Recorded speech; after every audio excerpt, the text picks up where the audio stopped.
Download the free Gun Dealio app to your smartphone. Find out about the latest deals and news on guns and gear. Includes the latest Gun Talk podcast and Gun Talk videos. That's Gun Dealio on the App Store and Google Play.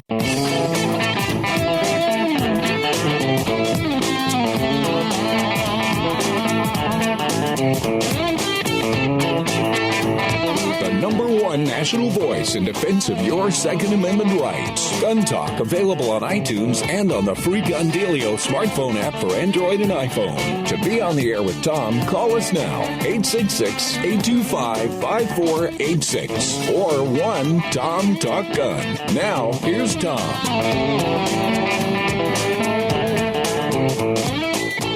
Hey, welcome back to Gun Talk. Tom Gresham here. 866-TALK-GUN or just Tom Talk Gun. A lot of things going on in the world of shooting. Of course, we're talking politics, we talk gear.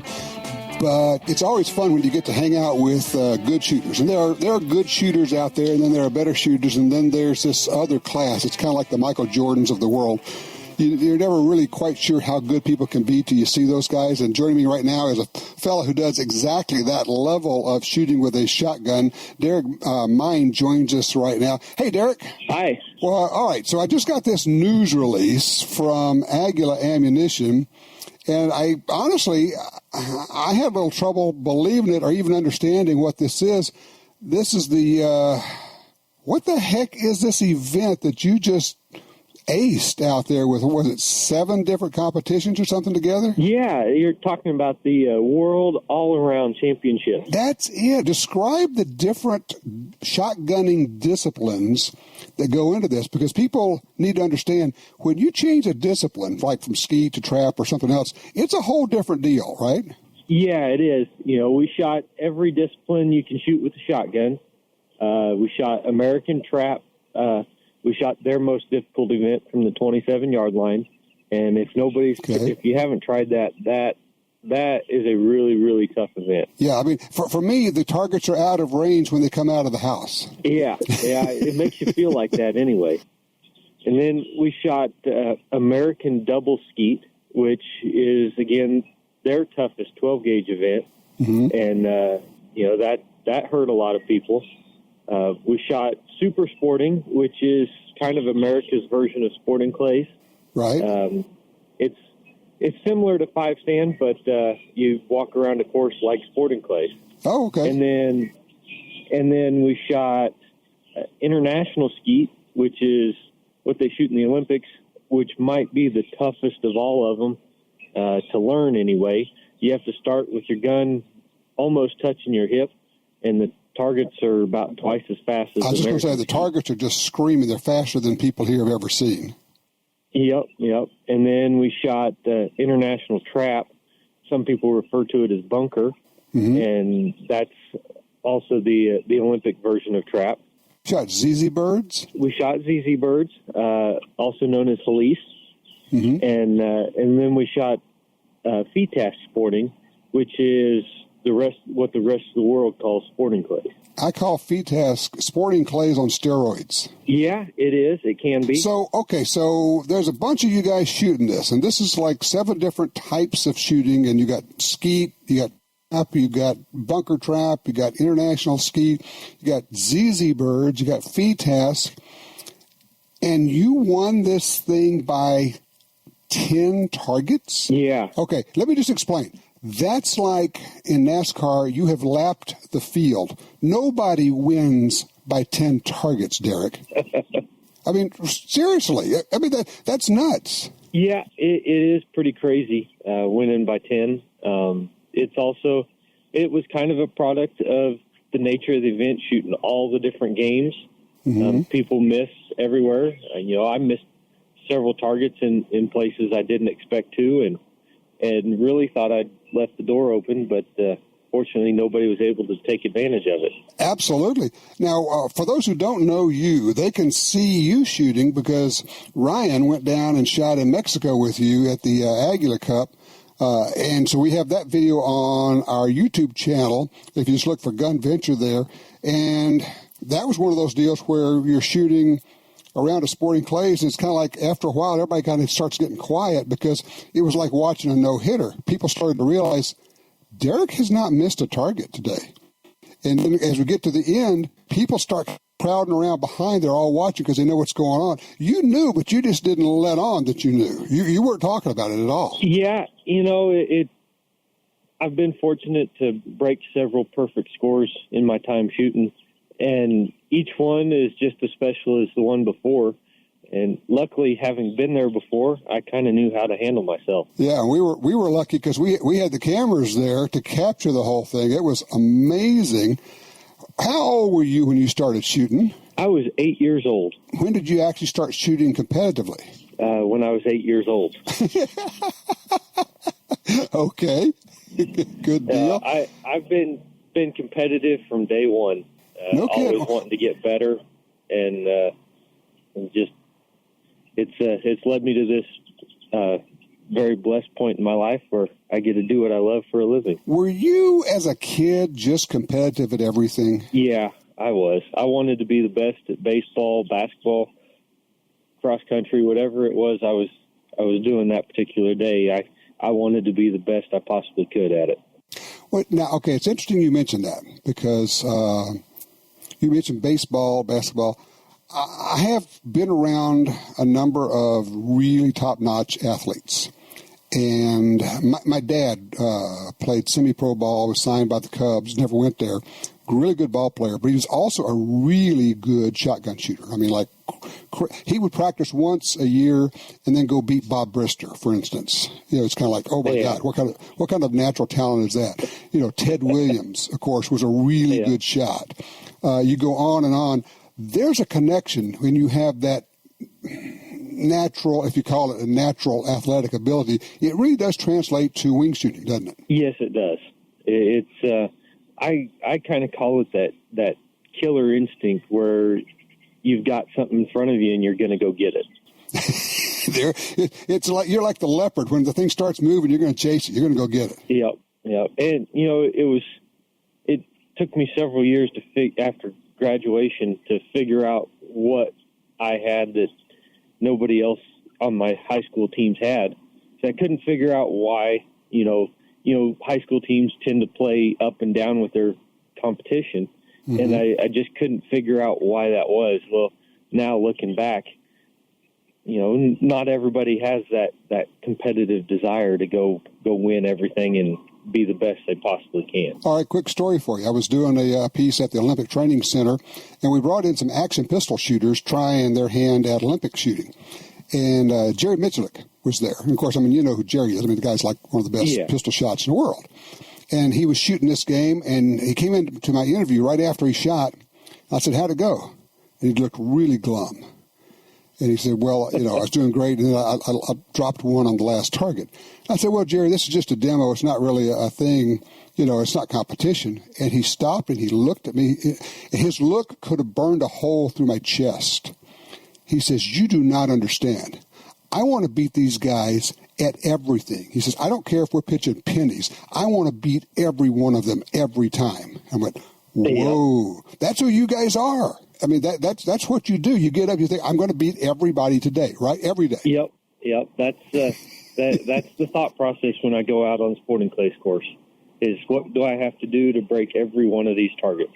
And sometimes you do. And this thing, 7 different events where you're named the world all-around shotgun champion with a score of 501, beating everybody by 10 targets. By the way, we should tell everybody that you do shoot for Aguila, Aguila being a massive, not a lot of people know about them, but they're going to hear more about a massive ammunition company around the world. They're really well known, and they're getting pretty well known in the U.S. now. Yeah, they're really, really starting to catch traction, and I've actually since the end of the event, I've had a bunch of people calling wanting to know where they can find Aguila ammo. Well, and then you tell them, yes, of course, it's the ammo, right?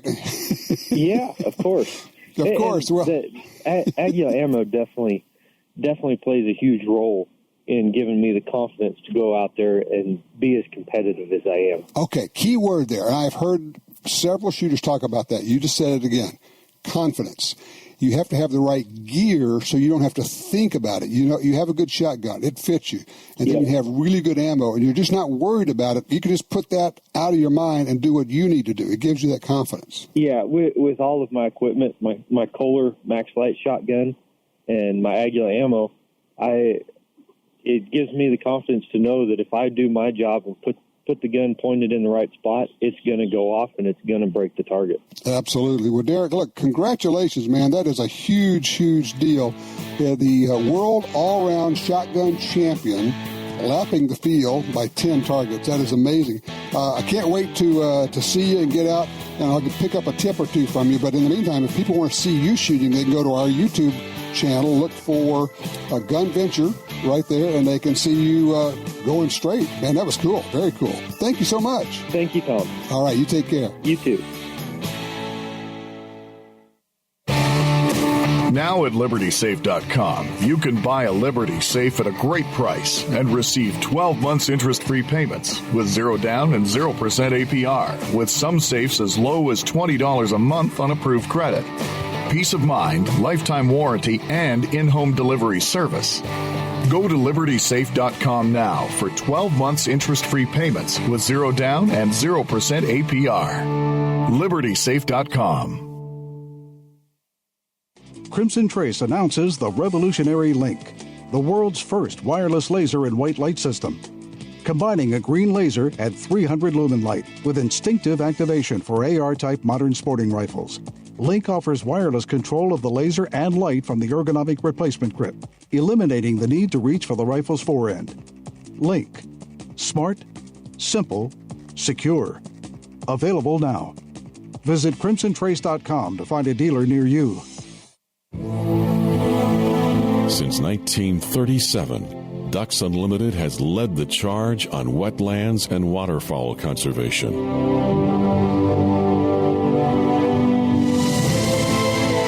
Wetlands reduce the effects of flooding and recharge our drinking water. But perhaps most importantly, they allow us to experience what makes the outdoors so great. Band together to rescue our wetlands.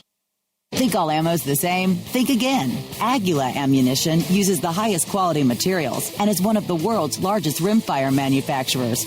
Want silent 22 ammo, powderless Super Calibri, and Sniper Subsonic merely whisper. For light recoil and big performance, mini shells make any shotgun a pleasure to shoot. Match grade and the Hyperfast Super Maximum and Interceptor 22 loads get the maximum for your rifle or pistol. Visit AguilaAmmo.com/rimfire. Feed your firearm.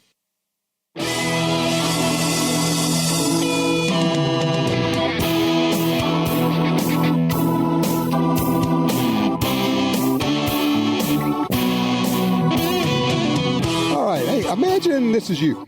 You're working late and bam, you get an alert on your smartphone. Your motion-activated Blink security camera picked up something at home. You pop open your Blink app and you see a silhouette of a guy peering through your kitchen window. You call 911 and the police roll. Look, preventing situations like this is why Blink has sold over a million motion-activated security cameras. The point of having a home security system anyway is to help you get alerts before some guy gets into your house, not after. That's why I chose Blink. Look, the Blink cameras are wire-free, set up in minutes, run on batteries, and they last for years. The Blink's live feed option lets you monitor your home from anywhere. So here's the deal. Gun Talk, you guys are important to me, right? So I got you a better discount than we had before. This is cool. I got you an extra 15% off the regular price. Now, they say their cameras, 3 of them sell for about what one of the other ones typically charge. But if you go to blinkprotect.com/guntalk, you're going to get the 15%. Don't even need the code anymore. Just go to blinkprotect.com/guntalk and you get the extra 15% off. All right. You've heard about these rallies that were being held around the country, Second Amendment rallies. There was one held, well, maybe more than one in Oregon. Our good friend Ray Oeltjen was there. He's got a report on it. He was a speaker there. I guess I'd used everybody else up. Hey, Ray, where was this rally? Tom, how are you? I'm good. Where was this? Was this Redmond? This was in Redmond, Oregon. There were, I think, 5 rallies in Oregon yesterday. Salem, Madras, Redmond, a couple other places. I don't know, but and you guys are facing. You're facing some pretty serious gun control bills, some repressive gun laws. The Portland folks have kind of outnumbered you, and they're just taking over in Salem. Well, indeed, that is the case, and 90% of Oregon is very conservative, very pro-gun, but the 10% is where all the people live, and that's Portland, Eugene, Salem area, and they have the votes, unfortunately. So, all right. So, tell me about the rally. First of all, how many people were there? Did you have a sense of how big it was?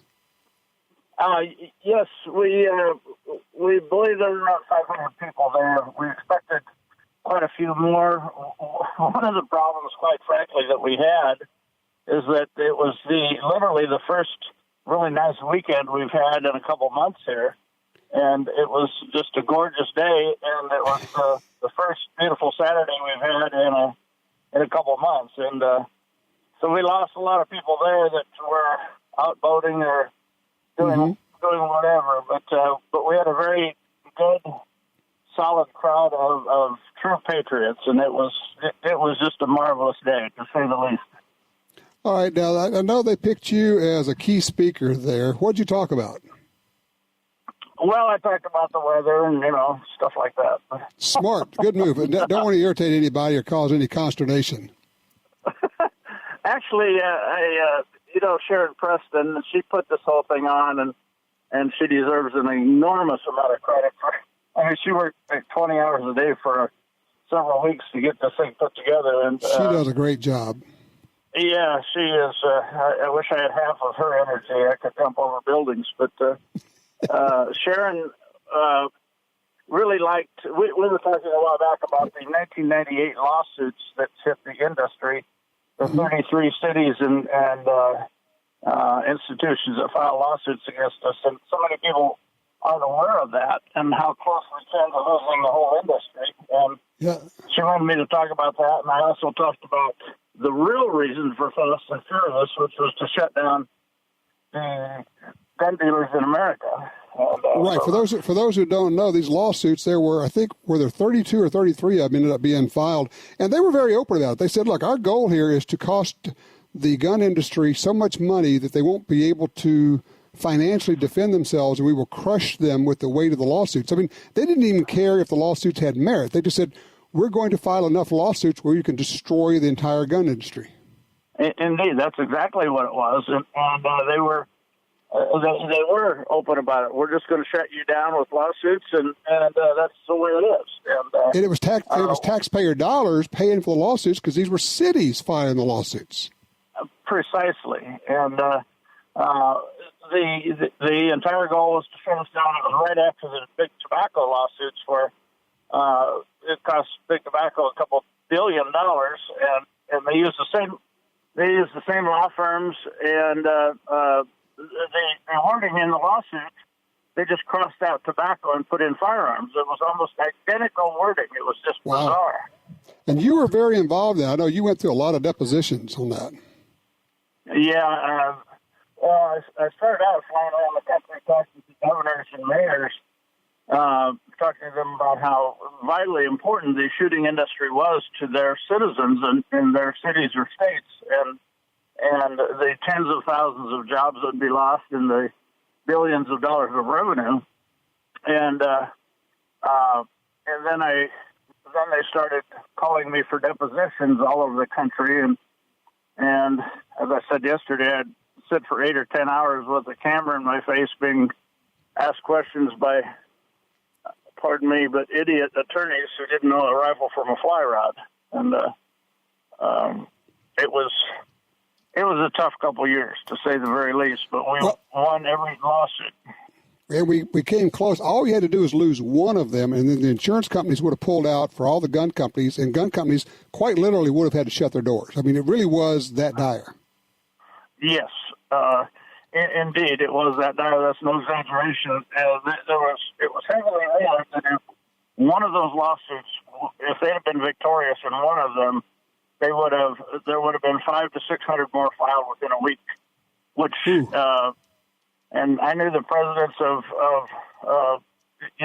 Remington, Glock, Ruger, Smith & Wesson, all of those people. I knew them personally, and they were figuratively standing at the front door with the keys to the business in their hands. And if one of those lawsuits would have lost, we wouldn't be talking about this anymore. Well, that's the same people who are back now with Bloomberg money, basically pouring it into your state capital, my state capital, handing a dozen or 24 of these bills that they want to become law, the same ones in every state. They just, same deal. They cross out Louisiana, they put in Oregon. They cross out whatever it is, put in your state. And that's what we're all facing now, on a state-by-state basis. Well, we really are. And that's why yesterday was, I think, gave all the pro-gun patriots a good feeling, because these people were passionate. They were good, solid American citizens who gave a lot of testimony. Had a couple speakers from young women who had been attacked, and this was when they were anti-gun and perhaps not anti-gun, but did not own a firearm and didn't want to, and it was very emotional. And one of the other things that I talked about was I tried to give them a lot of talking points when they're talking to their anti-gun family and friends, and just to ask them some questions. My theory about that is, rather than scream back at them as they scream at us, to ask them questions and I'll tell you what, answer them. Exactly. We're going to get you back on another time, and we're going to run through, get you come up with 4 or 6 of those questions, because you do such a good job. We're just out of time today, Ray, but I just want to thank you for being willing to get up there and do that. And let's come back, and if you would, pull together some of those, because people need these. They need this ammunition, this intellectual ammunition of how to debate, how to engage effectively, and not just, as you say, sit there and yell at each other. Indeed. I had so many people yesterday thank me for giving them some ammunition. Perhaps that's the wrong word, but some reasons to ask them questions. Perfect. We'll do that. Ray Oeltjen, thank you so much for all that you do and have done. I appreciate it. We'll get a follow-up on this at some point. Thank you, sir. Take care, my friend. All righty. All right, we're open lines for you right now, and we're giving away books. If you get on the air, you get a free gun book. Simple as that. Just give me a call. Tom Talk Gun is the number. Pick up your phone, call me. Tom Talk Gun.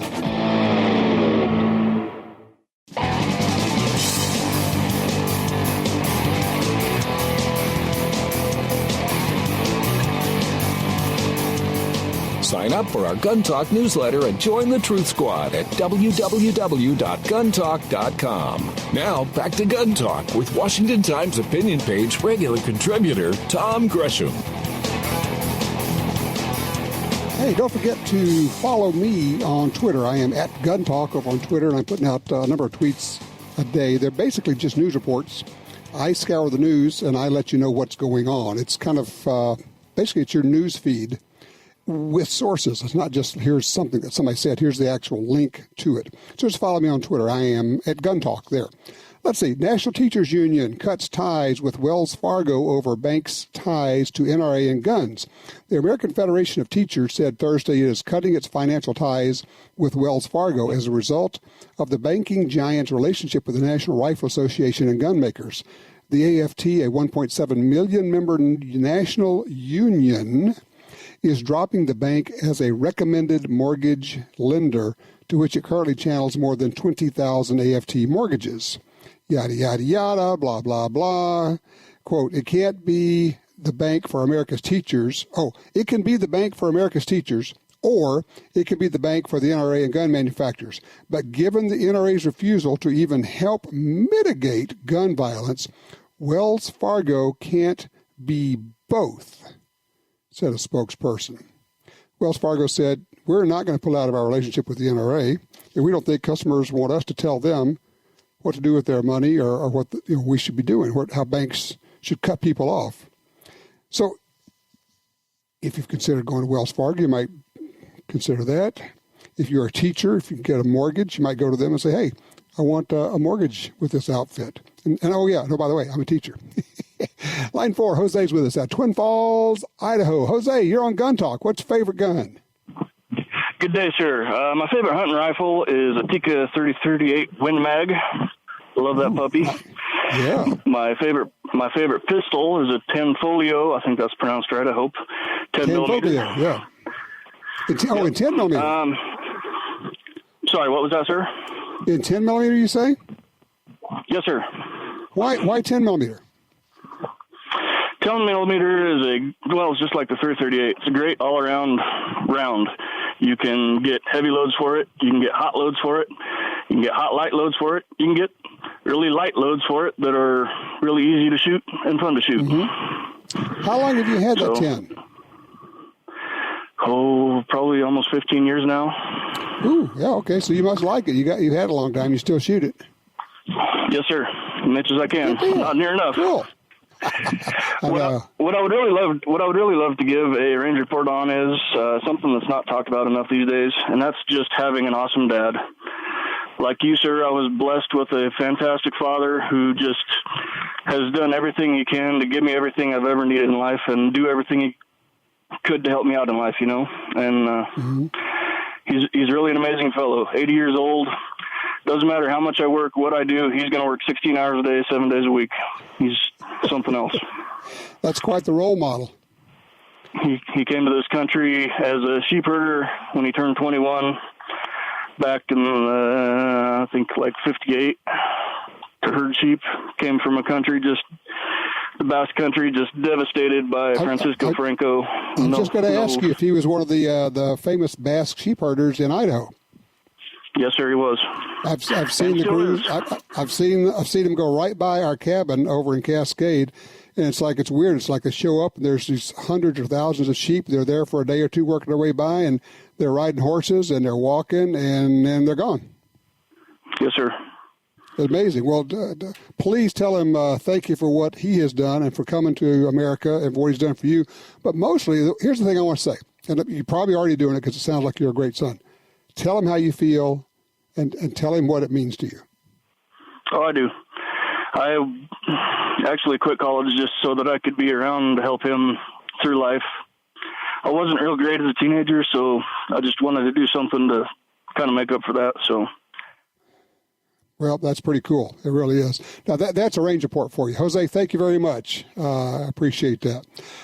Let's see. Yes, we can do this. We'll get in Mahalo on line 1, talking about this shooting at the Waffle House, which, by the way, in case you didn't know, Waffle House is a gun-free zone in Nashville today. What's going on there? How are you, Tom? Good. Good. Sir, the reason I called was my favorite rifle, and then Michelle was asking me, well, can only have so much time. And that gentleman that was just on the phone, my father was a great man, Special Forces, and he's buried at Arlington National Cemetery with my mom. And I served in Vietnam for 3 years in the Merchant Marines hauling JP-4 jet fuel back and forth. So our guys, it wasn't combat, but it was certainly half the month was in the war zone. But my favorite rifle is from my grandfather on my mother's side, and it's a sportified 7mm Mauser. And it'll knock down just about anything, and it is, you can put 5 rounds in it, so it's not an assault weapon, but it's certainly a nice weapon for hunting. And what originally got me to call, Tom, was the new PPQ, the Max, etc., and what you thought of them, or if you've had. And the reason is my pistol that I've had for 30 years is a 92F, and it's a 9mm, and I love it, and it's never had a problem, and it's easy to break down. Let me ask you a question. Have you held one of the new Walthers? No, I have not. Okay, that's the thing, and I'm just going to tell you, the 92 is a really, great pistol, but this Walther is so trim. The first time you pick it up, you cannot believe it's a double stack. You're thinking this has to be a single stack gun. The grip is so thin. It is so ergonomic. To me, it is one of the best feeling semi-autos on the market. And all I'm going to say is, rather than me tell you about it, this is one of those deals you simply have to find a store that has one and walk in and pick it up, and you're going to go, whoa. You'll know exactly what I'm talking about the moment you get in your hand.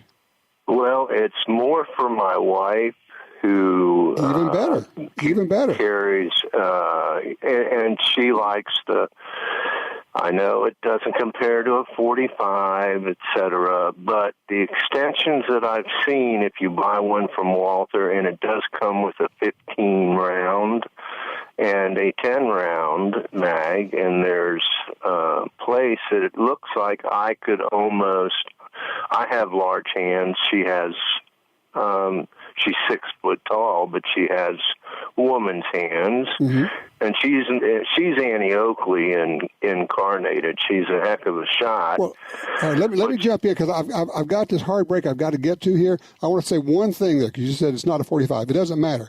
There is let me repeat, one more time, zero difference between a 9mm and a 45 or a 40 in terms of stopping ability when it comes to statistics. One shot rarely stops them. It's going to take an average of 2.5 hits with whatever handgun you're shooting with, 9, 40, 45. So don't worry about that. Get the gun that works, that she can shoot well. Get her into the store now to hold on to that gun, and then she makes the decision. You don't get to choose a gun for her. Guys, we don't choose for our wives or girlfriends. We put them in front of it, let them try it. If they can rent it, that's even better. Take them out to the range, try it out. But then get out of the way and let them choose. Simple as that. 866-TALK-GUN.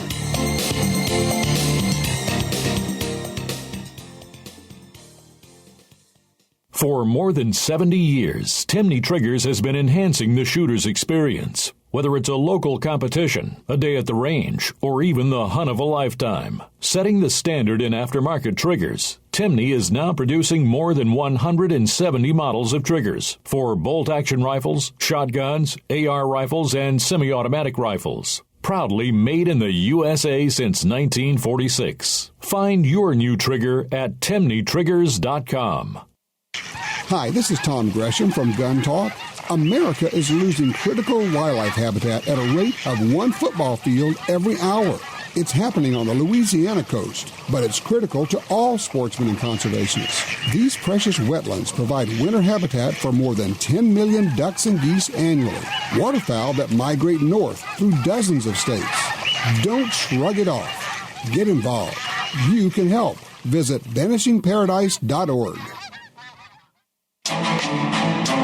Attacks happen every day. How will you react? See real people put into real-life criminal attack situations on First Person Defender. Discover what works and what doesn't. Kidnapping, ATM robbery, home invasion, and other attacks. Learn how to save your life and the lives of your family.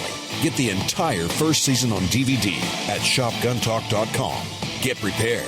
shopguntalk.com. When the U.S. military's elite units and law enforcement agencies across the globe demanded innovation and reliability, they didn't settle. They chose Sig Sauer. When world champion professional shooters demanded precision accuracy, they didn't settle. They chose Sig Sauer. So it's no surprise more and more civilian gun owners are refusing to settle for anything less. They're choosing Sig Sauer firearms, ammunition, electro-optics, suppressors, air guns, and training. Sig Sauer. Never settle.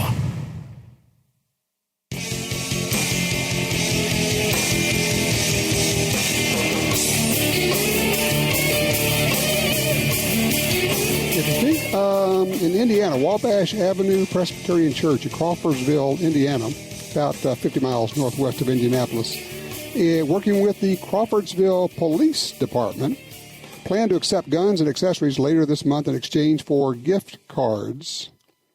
Quote, if we can get 2 or 3 or 5 or 10 of these things out of circulation here, that's a start, said church member David Hadley. He added that this is not an effort to take anyone's gun away from them. Instead, it's an option for those seeking change. We hope that they will see this as an opportunity to get rid of weapons that have no useful purpose other than killing people. Really. Yeah, no political agenda at work. Line 4, Paul, Wasilla, Alaska, 358 Winchester. What do you think, Paul? I think that's the way to go. I used to have one in a Browning lever action. That was the sweetest little rifle. Everything I ever shot with it fell straight down. Just as it's supposed to, right? Exactly.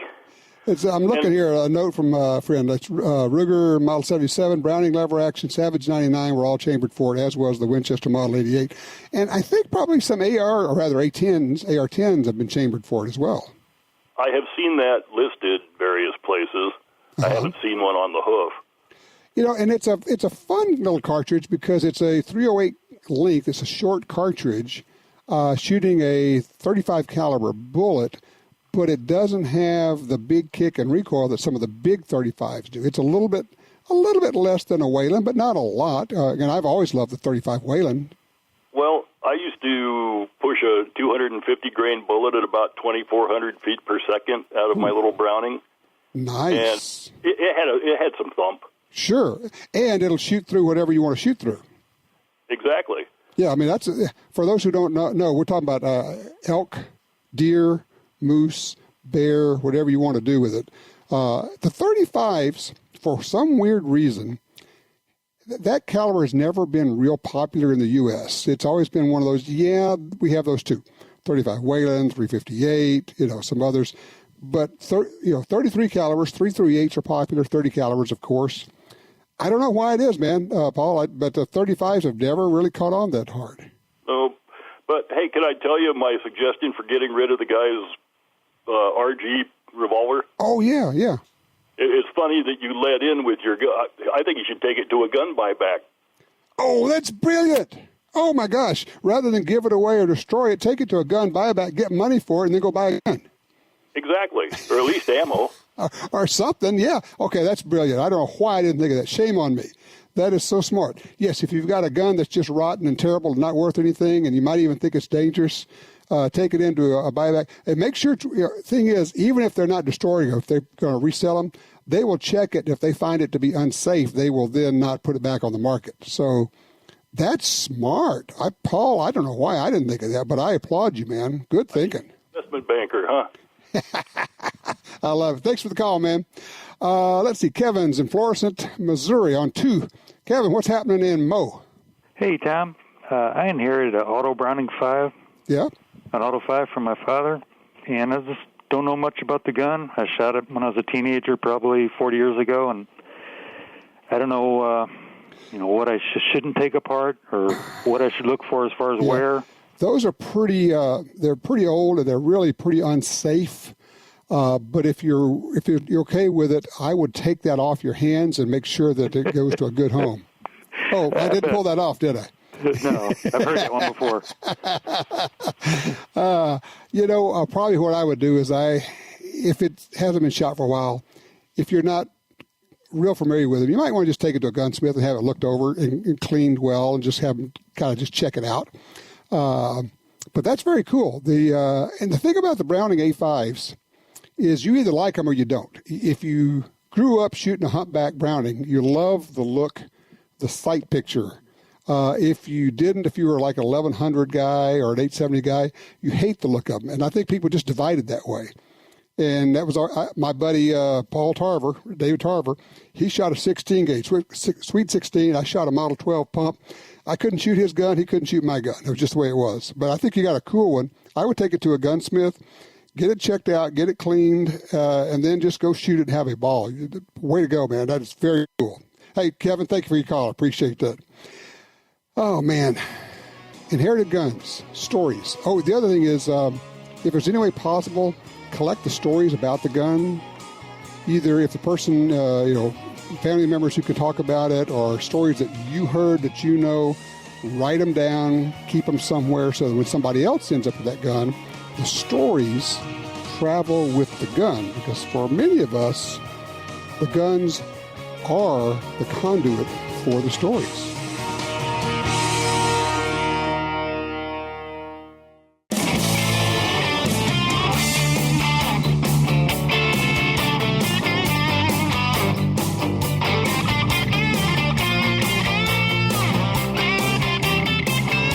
I should not do this to myself. During the break, I'm cruising, looking at guns on the internet. Surprise, surprise, right? You know that a number of the gun companies do specials with some of the distributors out there. And I landed on one I had not seen before, and it was an eye catcher. GalleryGuns.com, the guys at Davidson's, they've got a Ruger SR 1911 pistol, and they call it CMD Red. The frame is red. The slide is stainless. The grips are mostly red-colored laminate. It is gorgeous. GalleryGuns.com. You might check out the Ruger SR 1911 CMD Red. Very cool. I mean, it is just, yeah. Line 1, Andy's out of Spartanburg, South Carolina. Hey, Andy. Hey, Tom. You know, Spartanburg, that's where my mom's from, and my brother used to run a nightclub there, and that's where the Marshall Tucker Band got started in his nightclub called the Whipping Post way back a million years ago. Ah, yes, that is correct. Ah, yeah, connections. So what's going on? Yep. Well, I just had a thought. It might have a little bit of a silver lining on Dick's destroying their inventory rather than returning it to the manufacturers. Okay. Those manufacturers now get to produce that product again and sell it again, and they don't have to return any money to Dick's, so they get to sell a gun twice. So this could be a profit center. If the gun makers could get stores to just buy the guns and destroy them, then you don't even have to push them out the end of the pipeline.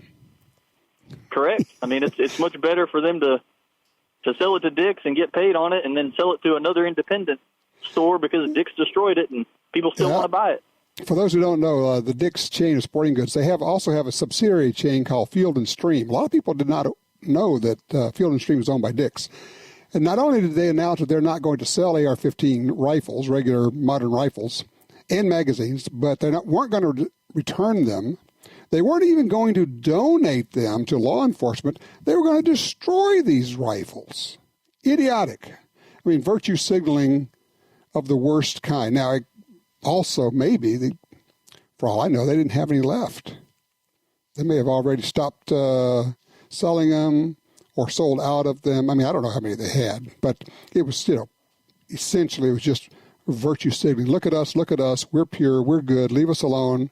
We're the good guys. We don't want to be tarred with the brush of those evil gun people. No problem. I have no problem. Thanks for the call, sir. I have no problem not associating them with us because I won't step in their stores. Not Dick's, not Field & Stream. No. I'll drive across town if I have to. If I have to buy a pair of socks, I don't care what it is. Not going in there. Done. As they say, you are dead to me. You do not exist anymore in my mind. A lot of cool guns coming out. Some of the gun makers are having trouble keeping up. In fact, Ruger being one. They're introducing so many interesting new guns, but not just Ruger. A lot of cool things going on. We'll be talking more about that.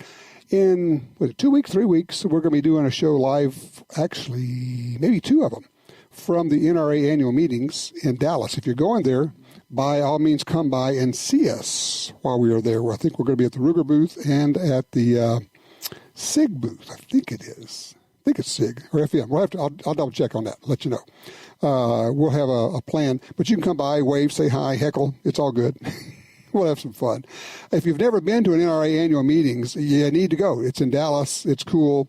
It's huge. There will probably be some protesters. Usually we get a dozen or so. I expect to see a few more there.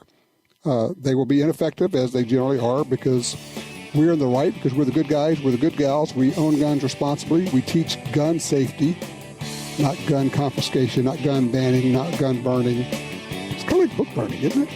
Oh, yeah. But they don't like that either.